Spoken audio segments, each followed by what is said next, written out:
Alright guys, आज हम देखने जा रहे हैं बेसिक्स ऑफ डेफिनेट इंटीग्रल, जो कि है लिमिट एज अ सम।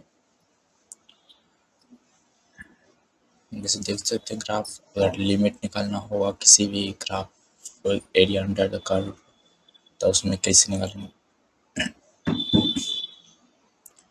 जैसे ये ग्राफ देखो,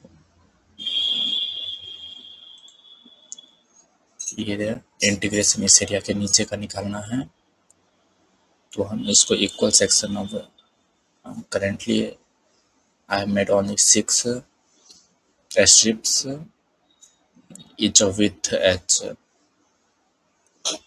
जिसमें एरिया निकालेंगे। अगर इस रेक्टेंगल का, इस रेक्टेंगल का, इस रेक्टेंगल का, इस रेक्टेंगल का, ऐसे ही करते जाएंगे तो पूरे एरिया निकलेगा। परंतु ये जो रेड वाला एरिया है ये लेफ्ट आउट रह जाएगा, जो कि बचा हुआ रह जाएगा, तो करेक्ट नहीं आएगा एरिया एरिया अंडर कर्व। पर अगर हम यही नंबर ऑफ स्ट्रिप बढ़ाते जाएं, बढ़ाते जाए बढ़ाते जाए, तो ये एरिया कम होता जाएगा, यानी area approx towards the exact area जाते रहेगा। ऐसे ही जाते रहेंगे। कभी ऐसा होगा जो इन्फिनिटी स्ट्रिप बना दे, तब उस समय टोटल एरिया आ जाएगा। ये तो देखिए, ये ग्राफ में लेफ्ट आउट एरिया था, ये बच रहा था। परंतु अगर यहीं हम F of A H into H करेंगे, ये ना से एरिया, जैसे इस ग्राफ में देखिए, ये रहा एरिया। पिछले बार हम यहाँ से एरिया ले रहे थे बेस इसका, तो एरिया बच रहा था, परंतु इसमें यहाँ से लिए हैं इंटू एच, तो ये एरिया ज़्यादा आ रहा है, ये ज़्यादा आ रहा है, ये ज़्यादा आ रहा है, ऐसे ही ज़्यादा आ रहा है। परंतु जैसे ही नंबर ऑफ स्ट्रिप बढ़ाते जाएंगे, तो ये area approaching towards the exact area आ जाएगा, जब ये इन्फिनिटी तक आ जाएगा। और ये दोनों इंक्रीजिंग ग्राफ है। तो देखते हैं इसका कैसे मैथमेटिकल डेरिवेशन ये सब होता है। डेफिनेट इंटीग्रेशन एज अ सम, इसे नंबर ऑफ स्ट्रिप हम यहाँ n लिए हैं, इच ऑफ विथ सबका विथ h है, तो नंबर ऑफ स्ट्रिप n है, तो ये टोटल बेस हो जाएगा nh। nh equal to B minus A कर सकते हैं फिर, और h निकालना होगा तो B minus A by M, ये यहाँ से आ जाएगा।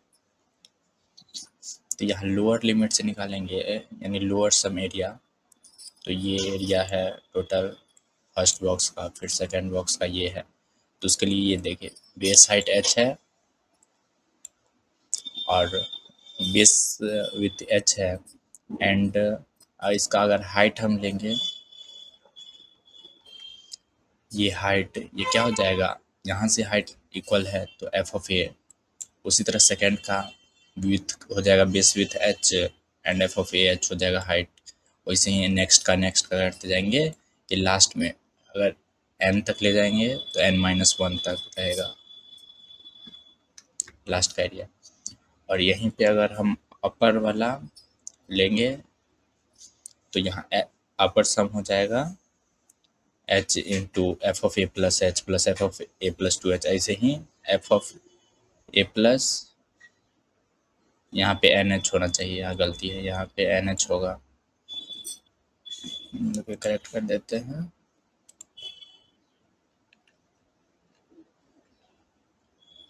एफ ऑफ एन एच हो जाएगा।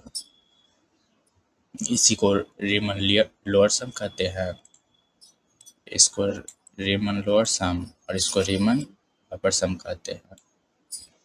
यानी एरिया ये दोनों के बीच का होगा। ये एरिया, ये क्या है, area between F x graph, कहाँ से कहाँ तक, एक्स इक्वल टू ए से एक्स इक्वल टू बी तक।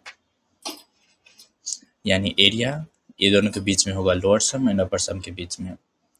अगर यहीं हम इसको इनफाइनाइट स्ट्रिप बना देंगे, तो each with strip will be H which tends to be zero हो जाएगा, सभी टेंडिंग टू जीरो होगा, तो इक्वल टू हो जाएगा अपर सम भी और लोअर सम भी, तो दोनों इक्वल टू एरिया हो जाएगा।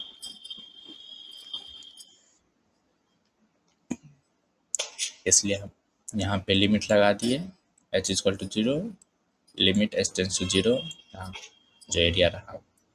इसी को समेशन फॉर्मूले limit h tends to 0, h ये जो कॉमन था वो ले लिए हैं, और ये हो जाएगा समेशन r इक्वल टू 0 से n-1 f of a plus R H. R का limit lower limit 0, upper limit h है, वैसे ही अपर लिमिट है u, इसी को h into F of A plus H, F of 2a plus H, फिर से यहाँ पे कर, यहाँ पे NH तक जाएगा, तो इसको ये लिख सकते हैं।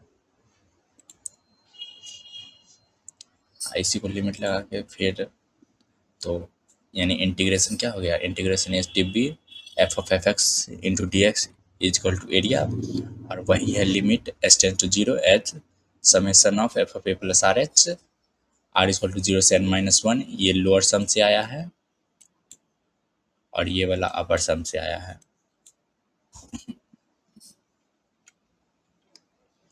अगर हमको यहीं पे कोई अगर समेशन वाला इक्वेशन दिया हुआ रहे और हम उसमें पूछा जाए कि क्या होगा इंटीग्रेशन, परंतु समेशन वाला से नहीं बनता है, तो कुछ क्वेश्चन इस टाइप से, उसमें से पहले 1/n कॉमन लेके बाहर निकालेंगे और समेशन में जो लिमिट रहेगा फंक्शन ऑफ n का लोअर लिमिट अपर लिमिट उसको, और फंक्शन में भी r/n का टर्म बनाएंगे, जिसमें से ये r/n term r/n is equal to F X हो जाएगा, और जो अपर लिमिट रहेगा उसमें n से डिवाइड करके n टेंडिंग टू इन्फिनिटी करके अपर लिमिट, और इसमें भी डिवाइड करके लोअर लिमिट हो जाएगा, और ये लिमिट 1/n को ये dx हो जाता है। तो इस प्रकार से ये लिमिटेड सम का डेरिवेशन कर सकते हैं। अगर हमको, ये तो मैंने इंक्रीजिंग ग्राफ लिया था, परंतु अगर यहीं पे अगर डिक्रीजिंग ग्राफ रहता, जैसे कि आप यहाँ देख सकते हैं, ये ग्राफ डिक्रीजिंग ग्राफ हुआ, तो ये लोअर सम हुआ, ये लेफ्ट आउट एरिया ये सब रहा। जैसे ही इसमें भी इनफाइनाइट करते जाएंगे तो ये कम एरिया हो जाएगा, और ये रहा अपर सम, परंतु इसमें एक अंतर है। वो कहाँ अंतर है, ये फार्मूला में, ये यस ये रहा